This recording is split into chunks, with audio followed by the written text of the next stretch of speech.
पैसा ना रहे सरऊ पीड़ितिया के लेते अइट। पैसा ना रहे सरऊ अपना बहिनिया के लेते अइट।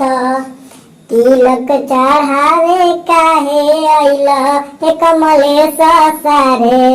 तिलक चढ़ावे काहे अइल हे बकलोल सारे। पैसा ना रहे सरऊ बहिनिया के लेते अइट। तिलक चढ़ावे काहे अइल हे बकलोल सारे। पैसा ना रहे सरऊ तू धोती पहन के नानू अइल। अपना बहिनी कपड़ा ना रहे सारे तू बहिनी के लहंगा पहन के अइट। उघारे काहे चली तू अइल हे कमलेश सारे।